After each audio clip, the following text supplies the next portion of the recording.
Broadcast has been set. Thank you. Good evening. The time is now 6:04. Welcome to the September 5th, 2023 fiscal years 2025 through 2030 Capital Improvement Program public hearing. Before we begin, I would like to ask everyone to turn off any wireless communication devices to avoid technical interference with our meeting. Also, we will have Spanish interpretation services available for this evening. May I have one of the interpreters to please make an announcement that the Spanish interpretation is available by clicking on the globe icon at the bottom of the screen. Buenas tardes a todos. Muchas gracias por haberse unido a esta reunión de 2023. Son las 6:04 de la tarde. Primero se le piden de que por favor apaguen sus dispositivos electrónicos para no causar interferencia, y también si necesitan interpretación pueden hacer clic en el globo para seleccionar interpretación en español. Gracias. Thank you. For those who are not able to observe now, this meeting is being recorded and information will be on our board webpage and available on the PGCPS YouTube page.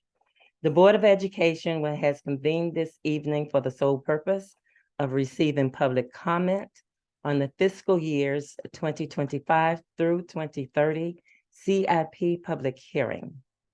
The Board of Education appreciates your participation in the CIP process. With the public's involvement, we aim to meet the needs of our students and staff in Prince George's County Public Schools in a collaborative manner. Ms. Barton, may I please call the roll? Good evening, everyone. Mrs. Adams Stafford. Here. Ms. Boozer Strother. Mr. Briggs. She hasn't received the link yet. Mr. Briggs. Present. Mr. Fields. Present. Dr. Harris. Mr. Jackson. Present. Mrs. LaSalle Frazier.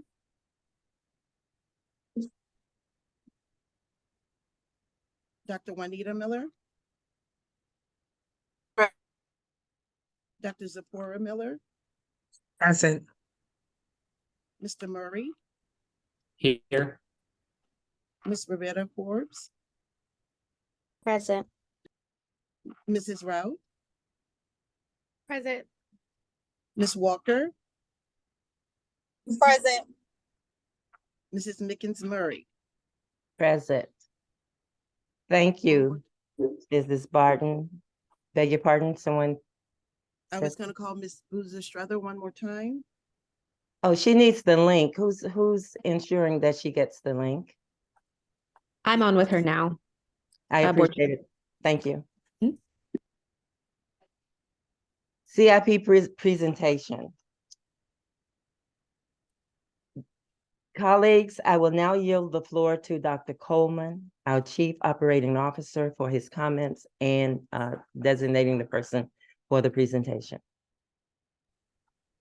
Good evening. Thank you, Board Chair Mickens Murray. Good evening, Superintendent House, board members, and members of the public. The Capital Improvement Program, or CIP, is a multi-year spending plan focused on the long-range vision of modernizing our portfolio of school buildings. The CIP must be submitted to the Board of Education for approval by September of each year. In addition, a public hearing must occur prior to Board of Education approval of the CIP. So at this time, I will turn the presentation over to the Director of Capital Programs, Mr. Matlock, who will provide a brief overview of the CIP in preparation for hearing comments from the public. Mr. Matlock. Thank you, Dr. Coleman. Would you please put up the presentation? The presentation is quite lengthy. It has 29 slides, but I'm going to try and briefly go through it quickly to cover some of the highlights for the purposes of this meeting. So if we can skip this to the next one. Okay, so the presentation is divided up into 3 sections. What we did with our previously received money, what was funded last year, and what was requested for this upcoming CIP, which is the subject of this hearing. We'll try to move quickly through the first 2 sections so we can spend a little time in the third. Could you move on, please? Keep going. So we roughly had 16 projects that were finished and are occupied. 53 projects were 100% closed off, and over 140 capital projects are in construction for summer 2023. Next slide, please. So we had over 34 awards made for design and construction, and over $155 million of capital dollars were spent this year. We're almost near $160 million. And of that, we had less than the industry average in change orders, only 3.6%. And a good chunk of that was money that was credited back, about $858,000. Next slide, please. So again, these are the 116 projects that we were talking about that were completed in FY23. Next slide. Again, another set of those projects. And then these were the 140 summer projects that we had going. As you can see, most of them are systemic HVAC replacement projects. Next slide, please. Yes, here. Next slide. So again, this is just a recitation of our major projects. As you can see, Suitland, William Wirt, New Glenridge, and James Madison are some of our bigger projects that are in construction this year. Next slide. And these are ACF projects, which 5 of them opened this fall. That's New Adelphi, Walker Mill, Kenmore, Drew Freeman, Hyattsville. Colin Powell opened the day after the Monday after Thanksgiving.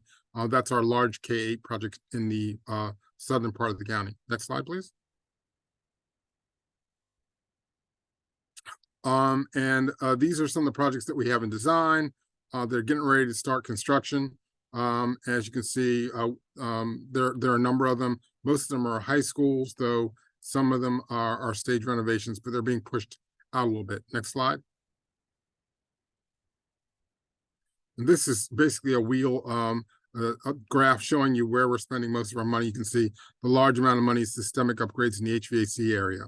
Next slide, please. So let's go into FY24, what's funded for this upcoming year. Next slide, please. This is generally our cycle for the CIP. We can skip this. So as you can see, over the years, this is the far left column is the funding year. The next column in yellow is the state funding. This last year we requested $63 million in state funding. We were approved for $62 million in state funding. We requested county funding of $151 million. We got $98 million for a total of $161 for this year. Keep moving, please. And so a lot of the approved projects were the William Smith product, Suitland High School modernization, Cool Springs, Adelphi modernization, which is an expansion, New Northern Area High School, and then the High Point High School renovation. It's actually going to be a replacement. And then you can see the Woodridge Elementary School HVAC replacement in design and some other ongoing HVAC projects. Next slide, please.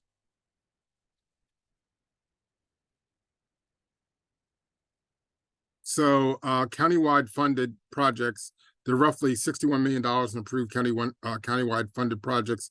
You can see the types, the categories that are there. There are all kinds of things from code compliance to systemic replacements. Next slide, please. So what did we request for FY25? So next slide, please. So the recommended FY25 capital budget request is a total of $218.7 million. The total county CIP for funding request is $149.2 million. The state CIP funding request is $69.4 million. And the total state HSFF grant request was $18.3 million. Major projects proposed in FY25 include 158 million for 6 new schools. We're modernizing of existing schools. $10.1 million for 6 phase renovation projects. $34.5 million in countywide and county-only funded projects, including but not limited to code compliance, mandated projects, major life cycles, and that sort of thing. And then $24.5 million in ACF P3 funding. Next slide, please. Other projects recommended by the FY 25 CIP included $18.3 million in roofs through the HSFF grant funding, $9.9 million in systemic repairs in existing schools, $7.5 million in major repairs at existing schools, $3.5 million in compliance mandates, $3.5 million in stadium upgrades, $3 million in central garage and transportation upgrades, $2 million in mechanical HVAC upgrades at existing schools, and $1.5 million in security upgrades at existing schools. Next slide, please. So this is sort of how the breakdown works out between our funding requests with our state and county funding. As you can see, we received all our state funding for William Schmidt as we're getting ready to get started of that. And then we've got another $12 million in county funding for this year. Suitland, we have 28 million in state funding for this year and 45 million in county funding for this year. Cool Springs has $21 million this year for its expansion and 17 in county funding. New Northern Area has roughly 20 million and 15 million. Most of that is for the road and design. High Point High School replacement. We didn't ask for any money this year. We just asked for local approval, local planning approval, and we are using design money that was previously approved. And then New International High School, again, we're using money that was previously approved for design. Next slide, please. And so you have your phase renovations. Right now, we are only spending about $500,000 this year in phase renovations as we push them out a little bit. But we also have gone back to the state and asked for local planning approval so that we can get some additional state funding to supplement the current county-only funding that we have for the stage renovations. Next slide. We have the Healthy Schools Facility Funds. As you can see, these are mostly roofing projects, and they're all listed there. Our money, the county money, is only a match in these cases, the majority of the funding coming from the state. Next slide, please. We have the alternate construction financing, or the P3. Right now, 17 million is slated for the from the capital budget to cover the AP payment on the first tranche of schools, and then the remaining money is there for the procurement of the second tranche deal of $4 million. Next slide. And then we have our compliance mandate projects. You can see they're all county funding. I'm not going to go through each one of them, but you can see the money we're spending there. Next slide. Again, these are all countywide projects funding categories. And you can see we're trying to, we've got them all listed roughly adds up to about $32 million for this upcoming year. Next slide, please. So we have including the HSFF grant funding, we requested $87.7 million from the state, $149 million from the county, and for a grand total of $236.7 million. And that concludes my presentation. Thank you. Thank you, Mr. Matlock and Dr. Coleman. Good presentation. Now to the public comment. Public comment guidelines. To the registered speakers, you have been registered to speak in a public comment forum where the Board of Education will listen to your comments. The board will not address your comments. All registered speakers will have 3 minutes to make their presentations. Registered speakers may not relinquish any part of their speaking time to another registered or unregistered individual. Speakers may not address individuals or issues with profanity or derogatory terms. You will be warned once. If you continue, Your comments will be muted and you may be removed from the meeting. Speakers are encouraged to use titles rather than names. For example, principal, superintendent, chair, board member, etc. Your adherence to these guidelines will enable the public participation process to move smoothly. There are 29 public commenters and 11 written public comments. All written comments have been uploaded to Board Docs if you would like to view them. Congratulations to the staff who encouraged 29 speakers to come tonight, because I recall last year, I think we had 5. So kudos to you. Now we will start with our first speaker, Ellen Williams, individual frustrated surrounding facilities.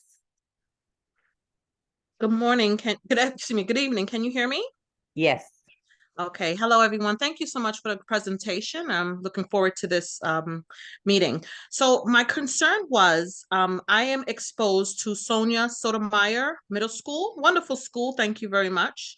Very pleased. But we see a lot of the numbers and the building around the structure itself, the interior, the exterior, wonderful. But are there any considerations, if you could please, I'm sure there is, explain the considerations to include the state, local, county, I want to say offices that control the streets around the schools. It's a nightmare at Sonia Sotomayor. It's the location is Adelphi in College Park, a very busy intersection. It looked like prior to the school being changed, a small street, and to get out, it's basically who's going to play chicken, who's going to come out first. Today, I noticed there was some orange sticks put up that does help to guide people, but it doesn't really give a right of way of who can go in or out. There's no light. And it's at the mercy of who's going to, like, I just basically jut out and hope that the person doesn't T-bone me. What are the considerations to consider those parts? It needs a light.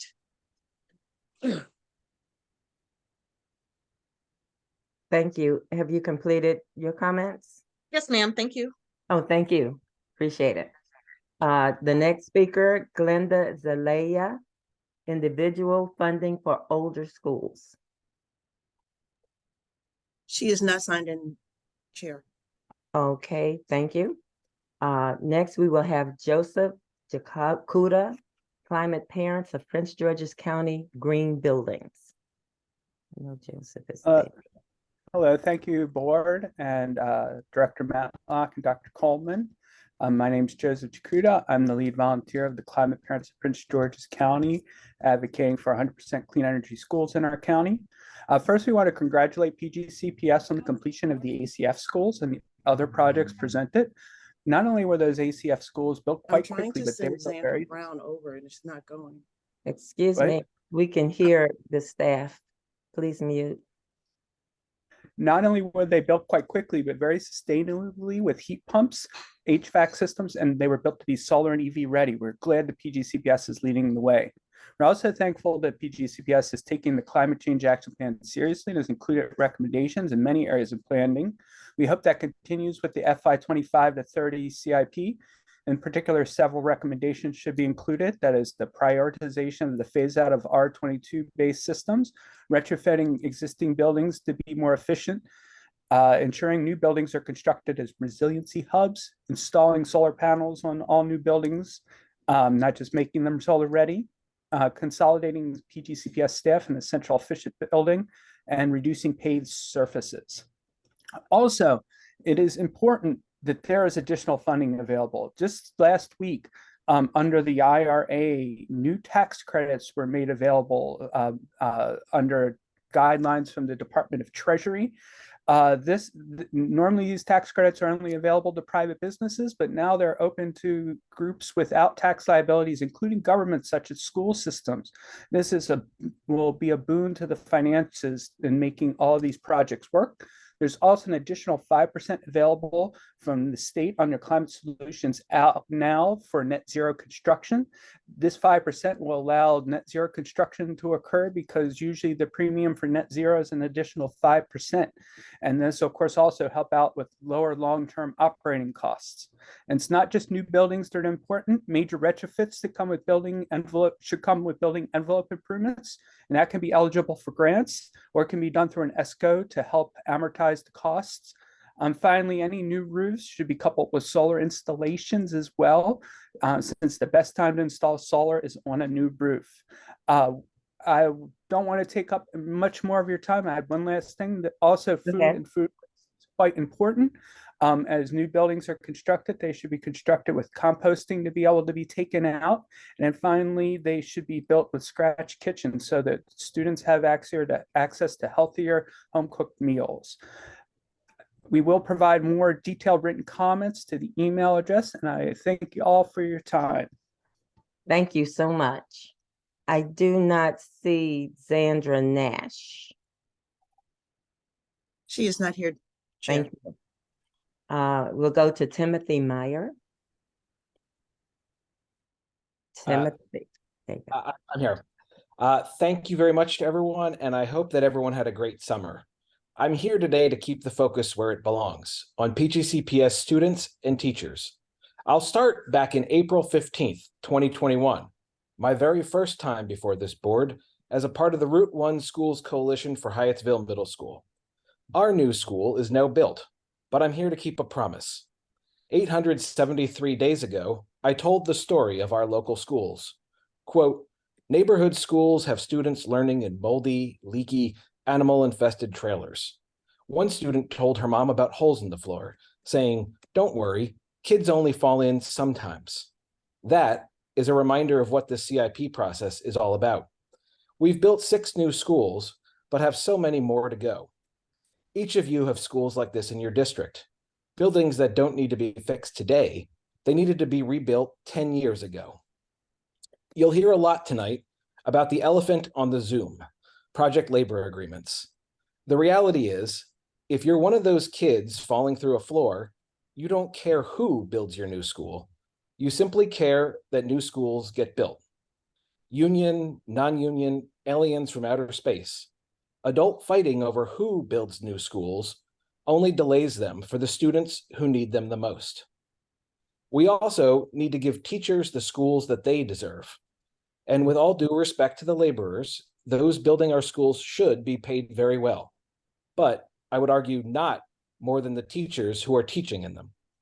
The P3 program has proven that we can equitably deliver good jobs and support our local workers. $140 million to minority businesses, $70 million to county businesses, the state prevailing wage with third-party validation of payroll. I ask everyone to follow the facts, not wage theft fallacies. My own school, Mount Rainier Elementary, we're far enough down the CIP list that we don't ask for much. So our principal and our PTO have worked side by side to bring $160,000 in outside money over the past 4 years. Because if we can free up any money at all so PGCPS can help another school with even greater need, it's the right thing to do. I've seen what happens when students get forgotten in fights over school construction. I have the scars of the Hyattsville Middle School battle and the swing space challenges. Out of our Route 1 Schools Coalition, I'm the last parent leader still standing. But 873 days later, my message is the same. Keep the focus on students and teachers, and let's build them the schools that they deserve. Thank you all very much for your time tonight and for hearing from speakers throughout the county. Thank you so much. Our next speaker, I don't see Lori Morrow. She's there here. you are. I see her now. Hi, Lori. Go ahead. Good evening, Chair Mickens-Murray, Superintendent House, board members, and PGCPS staff. So I am in my 15th year as a PGCPS parent. Being in District 5 and a former Tulip Grove family, we are very familiar with the CIP process. So I come to you tonight speaking as a parent at Bowie High School. And I will be brief because I know we have written comments supporting these ideas as well, but just want to highlight three kind of top priorities at Bowie High School right now. The first one is a request for HVAC in our gymnasiums. Being an older school, it was built without any sort of HVAC or ventilation in our gymnasiums. I know our athletic teams and PE coaches would like to see that upgraded.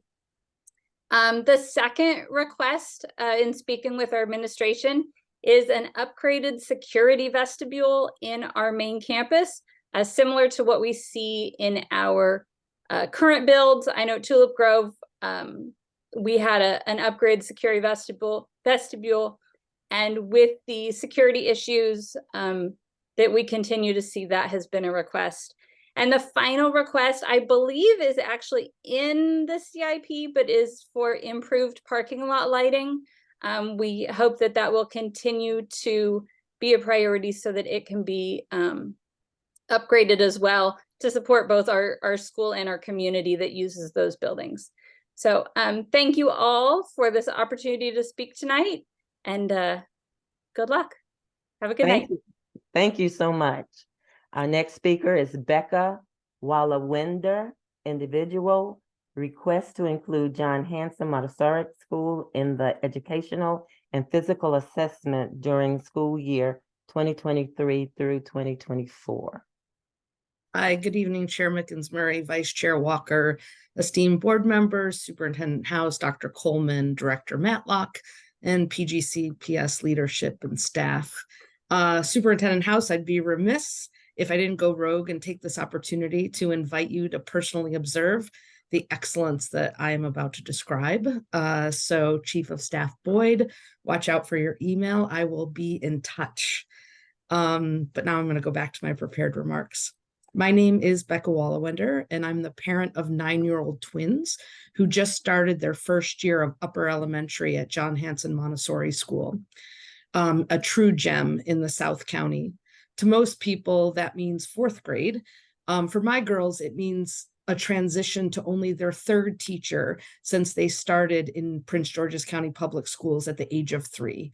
And that's a unique experience that only a Montessori program in Prince George's County Public Schools can offer a student. There are a lot of things about John Hanson that are unique to PGCPS. One that's particularly important this evening is that we have broad representation on the Board of Education. While most schools are only represented by 1 member, John Hanson families come from 5 districts: Dr. Miller's District 5, Mr. Jackson's District 6, Miss Harris's District 7, Miss LaSalle Frazier's District 8, and Vice Chair Walker's District 9. And we appreciate and have benefited from the broad representation, and you are our own legion of superheroes. Another distinction is that John Hanson is one of only 3 Prince George's County public schools that were established and operated under the educational philosophy of Maria Montessori. My goal tonight is not to tout the Montessori method or remind people of the benefit of this educational method, but my goal tonight is to use those Montessori principles to reinforce why it's in the best interest of the Prince George's County Public Schools, its Board of Education, and most importantly for the students who attend John Hanson, to amend the proposed capital improvement plan to more timely improve John Hanson Montessori School's physical plant. I'm aware that the Educational Facilities Master Plan on which this CIP is based was finalized earlier in 2023, but that shouldn't stop the board from doing what is right for the children at John Hanson Montessori School now. The Montessori method relies on many principles, including respect for the child and the prepared environment. The John Hanson Montessori School's current physical plant, that is the building and its environment, supports neither of those principles. And I'm not just a parent who's providing you with anecdotal evidence or stories.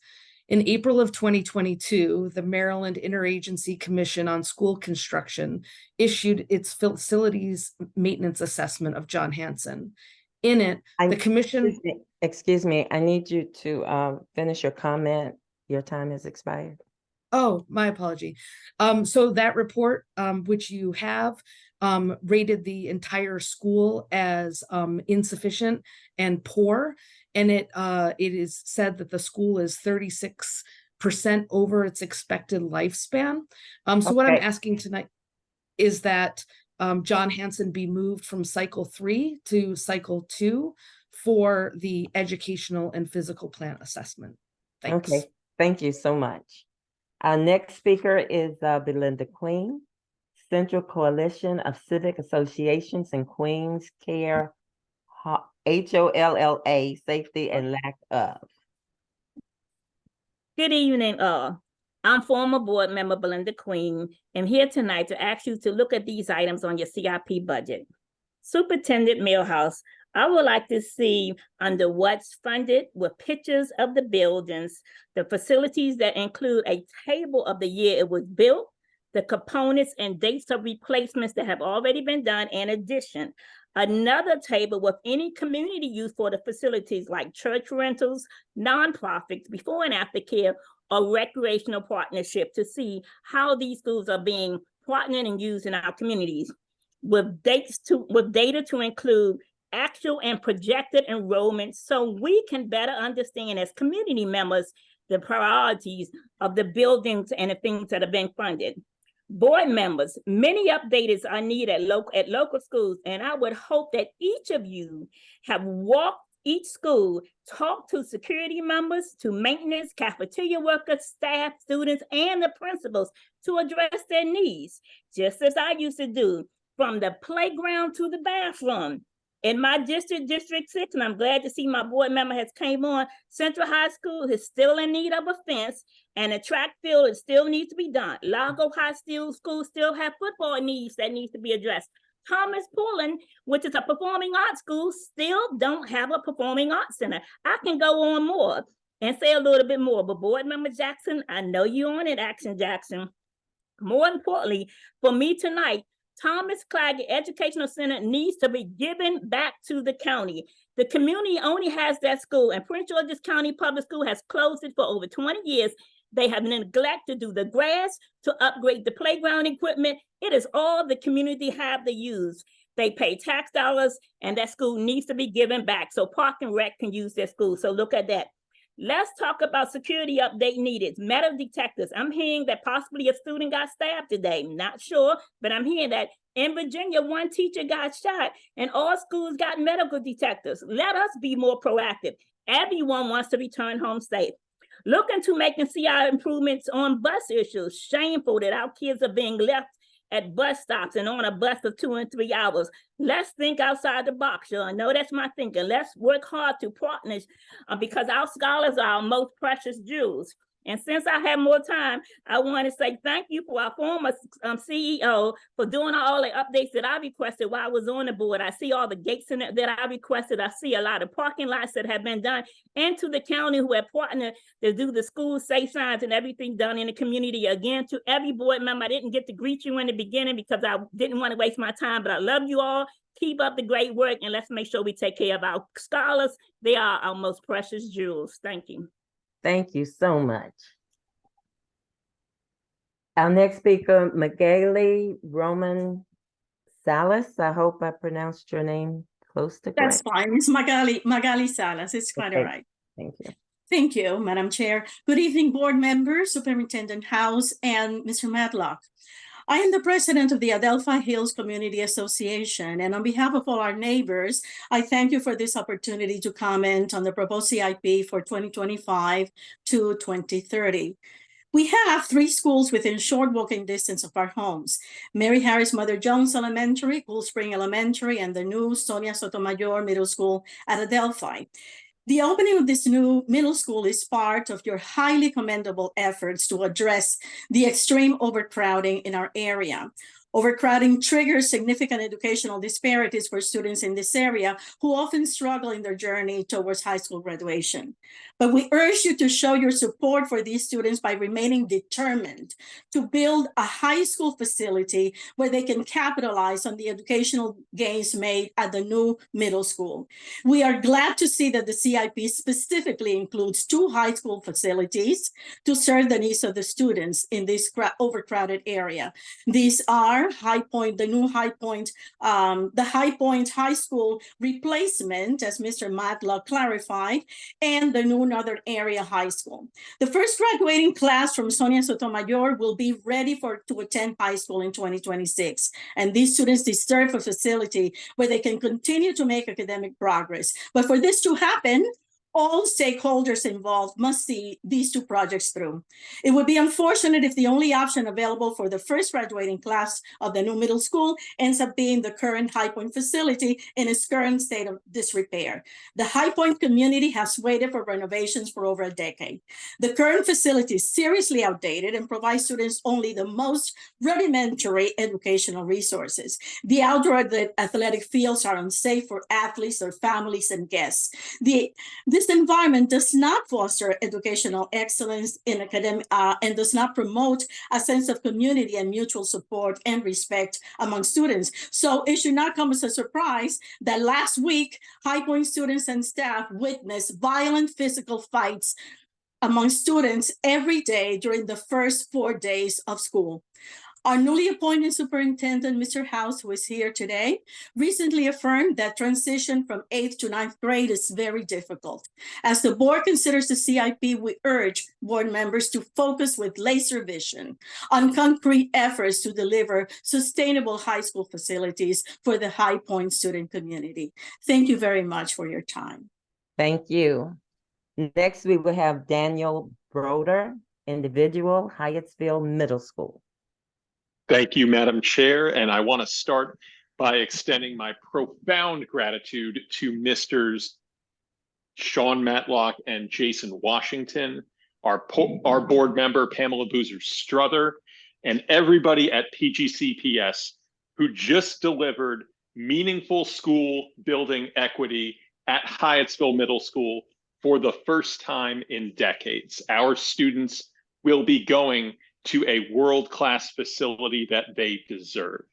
I also want to extend my profound gratitude to the folks at Gilbane and to all of the union and county and minority-owned business owners who, through a raging pandemic, ensured that supply chains and construction timelines remained on budget and on schedule for this ACF build.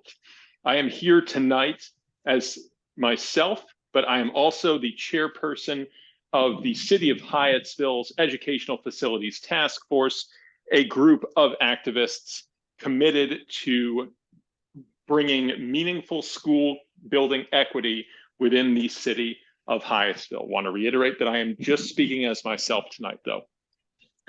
I want to ensure that Hyattsville Elementary School remain and the ACF package remain intact for phase 2. This funding mechanism delivered. It delivered a brand new middle school that is a world-class facility on time and on budget using union, county, and minority business-owned labor. I also want to emphasize that I checked the attendee list and you have over 600 people in this room tonight, all asking for enhancements to Prince George's County public school facilities. Please help us by telling us how we can get you more funding. So instead of fighting about how and where and when funding is going to be distributed, we can build all the schools and all the school facilities that our students deserve. That is all my comments and my time. I want to thank you all again for all your hard work, and I am profoundly grateful for the new school we have opened in our community and for all the new schools and upgraded schools opening all over Prince George's County. Thank you so much. Next, we'll have Christine M. Soda. Good evening. Yes, it's Christine Soto. I am a parent of 2 High Point High School students, 9th grader and 11th grader, and a proud member of the Beltsville community. I also serve in the Beltsville area and the surrounding community as a registered nurse at Holy Cross Hospital in Silver Spring, Maryland. I was born and raised in this area, and I know the High Point High School and community very well. I know I do not just speak for myself when I say that we are so happy The CIP includes the construction of a new High Point High School. We encourage you to keep High Point at the forefront of these plans, as this community, largely Hispanic in population, has been promised renovations for over a decade and consistently pushed aside. High Point's reputation has struggled over the years, and we believe that the physical environment directly affects the behavior and attitude of our students and staff coming to school. Built in 1954 and overcrowded, the current facilities at High Point are less than mediocre. Even as you walk into the building, you can see the lack of care and how things are falling apart inside and outside of the school. Having a new facility will give the students encouragement and motivation to be the best they can be. The first week of school was full of fights and injuries to our students and staff members. The videos and photos of the violence can be found all over social media, hurting our community even more and our reputation. We know that the current environment is not suitable for learning and does not provide a positive experience for our students and staff. The CIP plan gives us hope that this high-risk community will not be left behind once again. Thank you for your time. Thank you. Next, Doran Hodge, John Hanson Montessori School PTSA. Hello. Thank you for allowing me the opportunity to speak this evening. You heard from another one of our parents, Becca Wallawander, earlier today. Her twins go to school with my children. I have 3 children at John Hanson Montessori School in Oxon Hill, and I'm a board member of the PTSA. Our staff is hardworking and caring. And as you can see, so far there's 2 of us here. Our parents are very engaged. As a result of that, our students are successful. We would like to request, as Becca mentioned, that John Hanson be included as one of the Cycle 2 schools that will be assessed this school year. Our students, definitely, they're hardworking and they deserve a facility where they can comfortably learn. We are a specialty school, so we pull students, we represent a large percentage of the county. We pull students from all over the county. I wanted to talk about our building here specifically today. The building has tons of issues. I can't get into all of the issues. I only have 3 minutes, but the HVAC system is not adequate. My daughter complains that when she's in her regular class, she's cold. She goes upstairs to Spanish and she's hot. The windows are not adequate. The wind blows right through them in the winter. When the building was designed, it was designed mostly for shop classes. It was not designed for early learning. So a lot of the classrooms are like caverns and they have like these brick walls. So you can imagine the acoustics are terrible in there. And that's just a basic need for our students to be able to hear and understand their teachers. So it really makes makes it a challenge for our teachers to communicate with their scholars. And I have to just mention at least one more thing, the mice infestations. They are health risks to our children. We work hard, and I have to give kudos to our administrative staff. They work hard, they work hard to make sure our students, have a decent learning environment. They shouldn't have to worry about the facilities as much as they do. They should be putting time into our students, providing a safe learning environment. They deserve an environment where they can focus on learning, not on whether they're hot or too cold. They shouldn't have to worry about mice or if their lunch has been torn into by these mice. So we want to remain a successful school. Like I said, we are engaged. We will work hard for you guys if you work hard for us. We don't want, a parent I recommended to the school went to visit and she decided she didn't want her son to attend after she experienced the extreme temperatures. Okay, thank you so much for your time. Thank you for your hard work. And we just want to make sure we continue to, and thank you for the work you do to make sure we live in a county we can be proud of. Thank you so much. Miss Lanice Hammond, P-TECH Parent Committee, Frederick Douglass High School.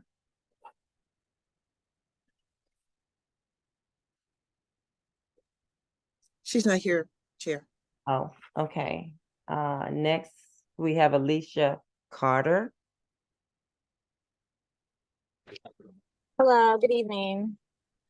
Just want to say thank you for giving me the opportunity to speak today. I'm a parent at Phyllis Williams and Phyllis Williams Spanish Immersion.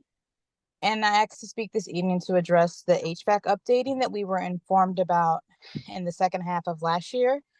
We do appreciate that this is something that is being addressed by the board. The students and teachers and administration were moved from our location to Robert Goddard Montessori School. And the teachers and administration spent many hours packing up the school to be prepared for the 23-24 school year. Since being displaced to a building far from many students' homes, the parents have been left in the dark.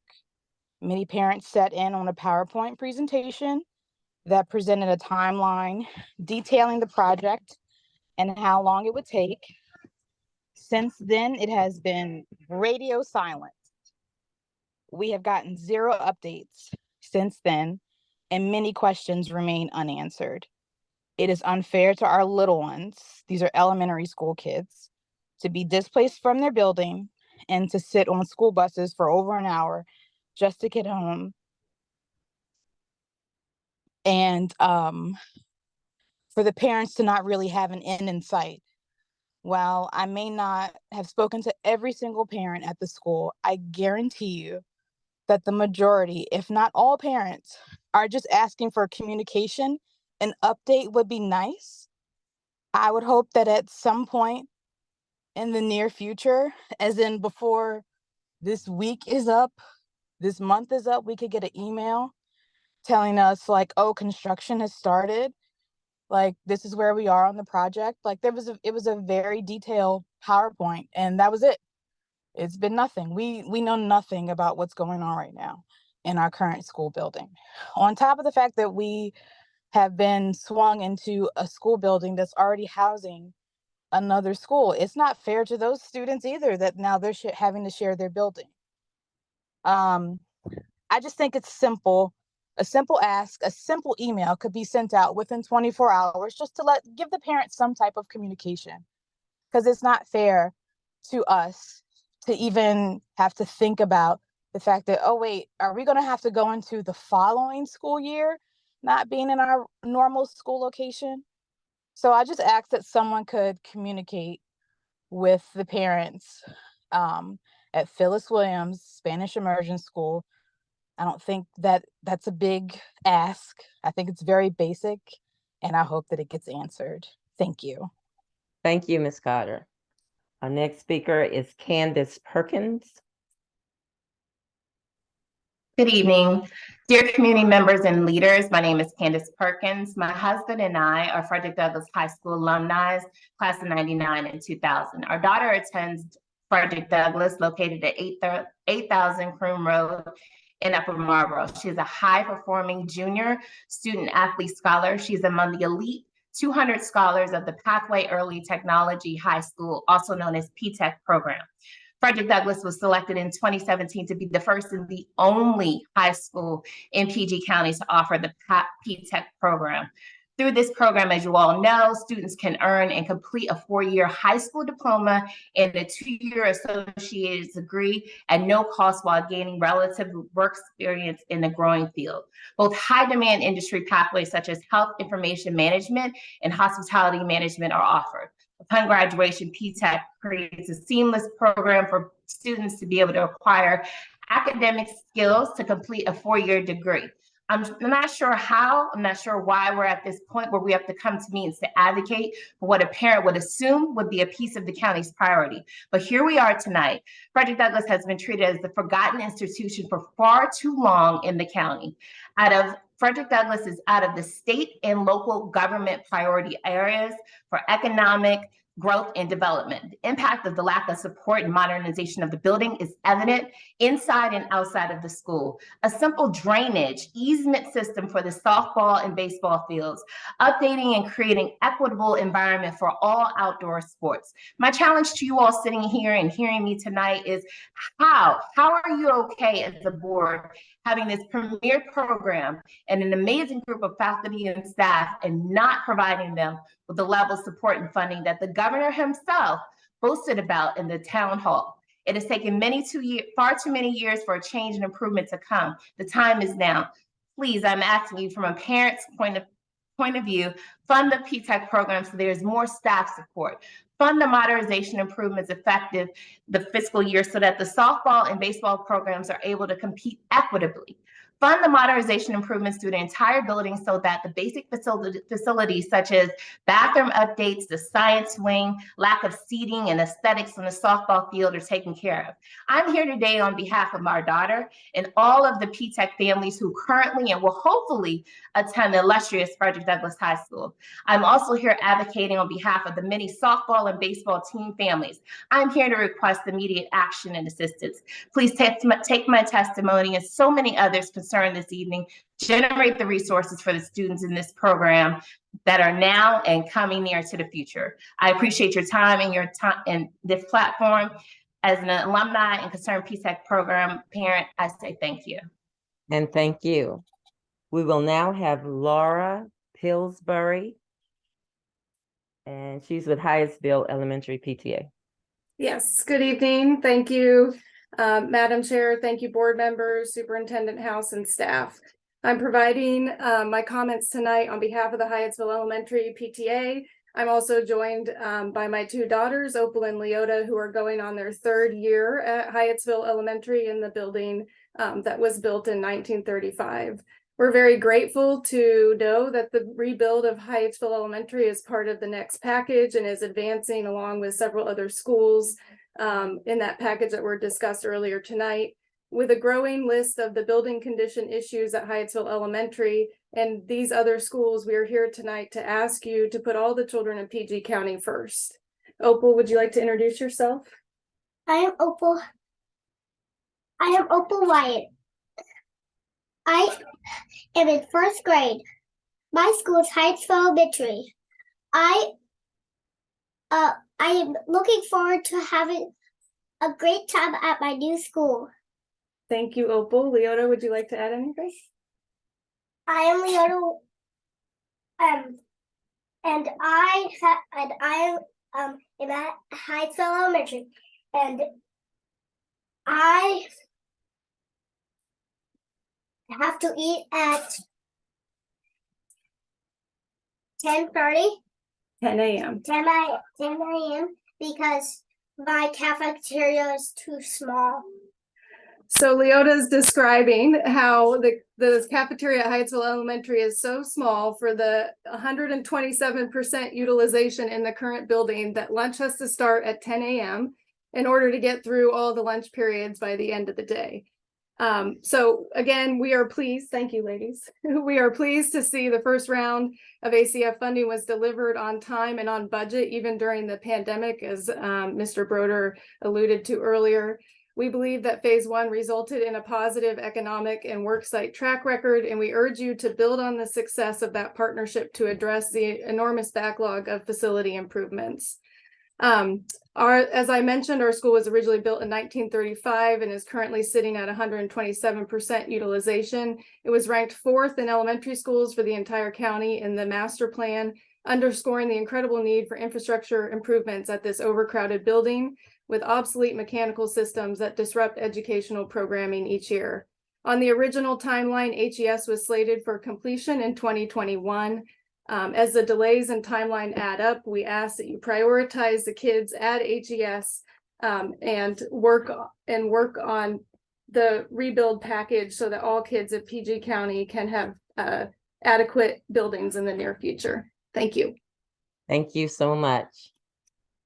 Our next speaker, Jonas Bonella. I don't. It's Jonas Bonilla. I'm sorry. Yes. Good afternoon already. Good afternoon, everyone. My name is Jonas Bonilla, and I am not just a proud resident of Prince George's County, Maryland, but also a former student, now a parent of a child in PG County schools. I also have the privilege of being a dedicated member of the Local 5 Plumbers and Gas Fitters Union. Firstly, I'd like to share an observation that hits close to home. I've been outside the construction sites of William Wirt Middle School project and Glen Ridge Area Middle School, and I've interacted with some of the workers as they wrapped up their shifts. The stories I've encountered are deeply concerning. Many workers are being misclassified as independent contractors when they should be recognized as employees. They are receiving compensation close to the minimum wage, despite being entitled to the prevailing wage in state and county funded projects. The alarming reality is that the difference often ends up padding the pockets of employers. It's crucial to emphasize that every worker, regardless of union affiliation, should earn the prevailing wage in state and county funded projects. However, without project labor agreements, we lack the mechanisms to ensure that workers truly receive the wages they were promised.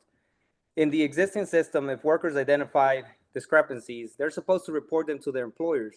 Tragically, many face retaliation for this act, with some even losing their jobs for standing up for their rights. The sad truth is that some company owners seem more focused on their profits than the well-being of the workers. If these workers aren't paid a living wage, they're practically treated as slaves. This isn't merely an economic issue, but a deep violation of human rights and dignity. Reflecting on my own experiences joining the Plumbers Local 5 Gas Fitters Union, it was a pivotal moment in my professional life. It offered not just job security and fair labor compensation, but also a sense of community. Every worker deserves a level of protection and support. Today, I passionately urge you all to support project labor agreements, not only for the immediate projects, but also for phase 2 of the P3 for Prince George's County. PLAs are instrumental in protecting workers like myself. I sincerely request Angela Alsobrooks and PGCPS to formalize a memorandum of understanding and to openly declare their commitment to support PLAs. Such an initiative will shield innumerable workers, ensuring that Prince George's County projects are advantageous for everyone involved, from the workers to the community. Thank you for lending me your ears and for your consideration. By uniting our efforts, we can transform Prince George's County into a shining exemplar of workers' rights and communal prosperity. Thank you. Thank you. Next, we will have Kanta, Bedney, Eastern Atlantic States Regional Council of Carpenters, job opportunities for Prince George's County residents. Good evening. Can you hear me? Yes. Good evening to Good the Board of Education. And thank you for giving me the opportunity to ask one important question tonight about the up and coming capital improvement plan. Our Prince George's County residents prioritize in this capital improvement plan. The number represents this evening should be celebrated for all of the work that the Board of Education as well as the county executive have partnered together to accomplish. But we must ask, our Prince George's County workers, students, and residents prioritizing the upcoming budget? I ask because we always hear a lot about minority business participation, the number of minority business awarded work, and minority business owners being given a chance to work in these communities. All of this is the right direction for the county, but it's time to take this direction a step further. If minority businesses are not trickling down the work they earn to their communities, and if minority businesses are not giving the men and women who are graduating from these schools a chance to work on these construction projects, we will never be able to transform this community. There are more workers and more students and more residents than business owners in this community. Now, everyone is going to be able to own their own business. Now, everyone is going to be able to attend college after graduating Prince George's County schools. So what are we going to do with the massive number of Black and brown men and women in this community who work today? Where are your students going after they leave our schools? We want to take your students who aren't ready or don't want to go to college and give them an opportunity to join our carpentry apprenticeship program. To do this, we have to have a place to send our students and our residents to work. We have the power to make sure that every repair and every modernization effort in the upcoming budget on these schools is guaranteed jobs for students, residents, and workers in Prince George's County.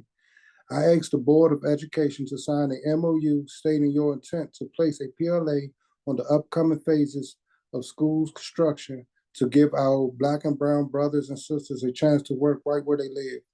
Thank you for your time this evening. And thank you. Our next speaker, Everetta Sinclair Jr., United Brotherhood of Carpenters. Miss Barton, is he here? No? Hello? Yes. Oh. Everett Sinclair.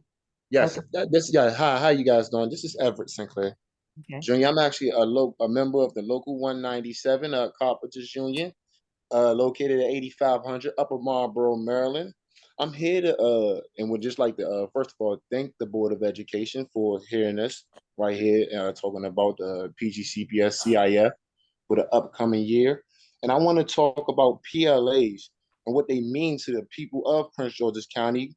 Myself, being a graduate of PGCPS schools, being a resident of Prince George's County, and also being a minority business owner and contractor here in the county, I'm very adamant that PLAs are what the county and also the P3 project and the capital improvement project needs.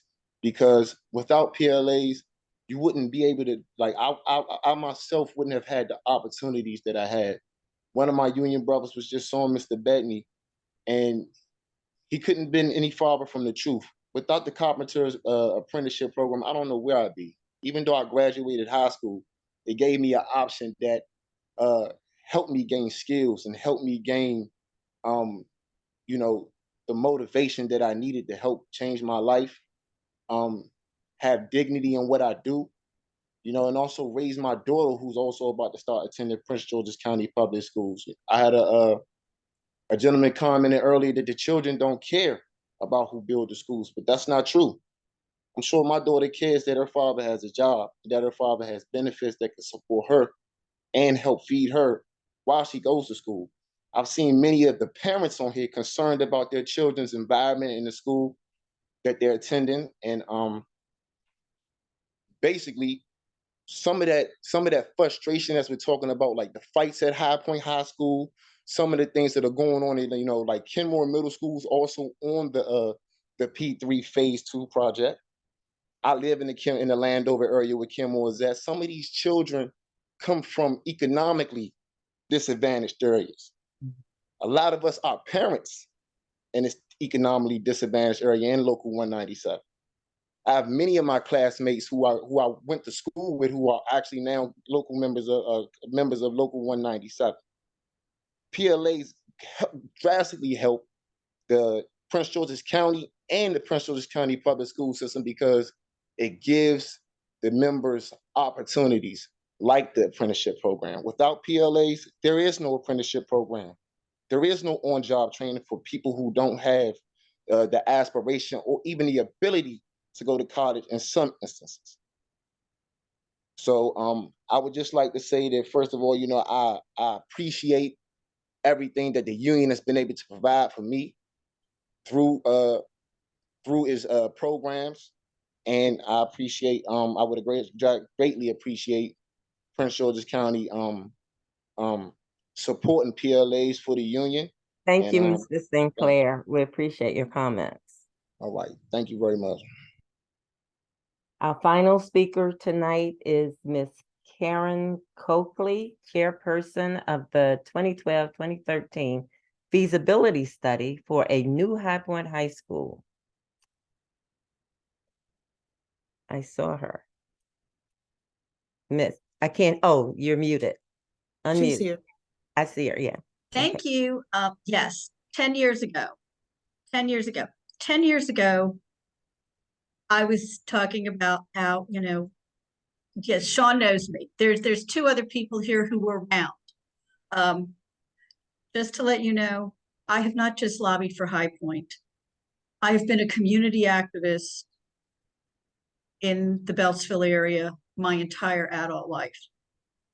I led the charge. I actually had to call the principals at Calverton and Martin Luther King and Beltsville Academy and tell them, don't get upset when you hear I'm testifying in favor of building schools in the Adelphi area. That's because if those schools don't get built, guess what? They're coming to our already overcrowded schools. So, you know, I have looked at this regionally, but folks, please. High Point, and I appreciate the other speakers, High Point is the oldest high school that has never been rebuilt. It is 69 years old. They have done renovations. The renovations to that school are between 14 and 18 years old, and all of those renovations were Band-Aids. Band-Aids don't last 14 to 18 years. I also understand there's been politics involved because I've watched this go up the list and down the list and up the list and down the list for over 25 years. Please keep us on track. Don't bump us backwards. All of you are new. There's only 2 who've been around, you know, over the years. So, you know, this is a new group. Please don't let us go backwards. Keep us moving forward. I am happy with the new schools, but a couple of things to keep in mind. Our feasibility study in 2012, there were certain things that were addressed. Overcrowding, and if you look at all of your maps, all of the schools in the Beltsville area are significantly above capacity. Second of all was safety, and the safety problem comes into play with all of the doors. It is impossible to secure that school. And what was my other? Oh, technology. You know, that school is so antiquated that you can't put the tech, you know, there's just no way to give it the technology that our students need. Last but not least, I don't know how many of you have been there, but you go look at that school. Let me tell you something. I graduated from High Point in 1975. It looks the same as it did, except it's uglier, more dilapidated than it ever was. And just how much time? Am I running out of time? You are. Yeah, please, Yes. please, please. That school is needed. I appreciate what you've done, but keep us on track. Do not demote us. Do not move us backwards. And don't worry, I am writing the whatever blankety blanks of all of the elected officials. Sean can admit to the fact that I do a pretty good job of doing this.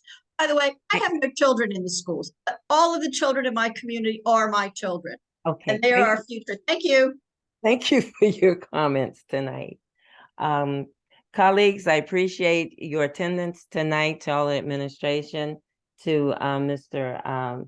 Matlock and Dr. Coleman. Thank you for a great presentation. To staff, Ms. Barton, Ms. Lopez, and Ms. Dent, thank you for organizing this meeting. Did a great job. Ms. Barton, you did a great job keeping me posted on who's here, who was not here. Thank you so much. Appreciate it.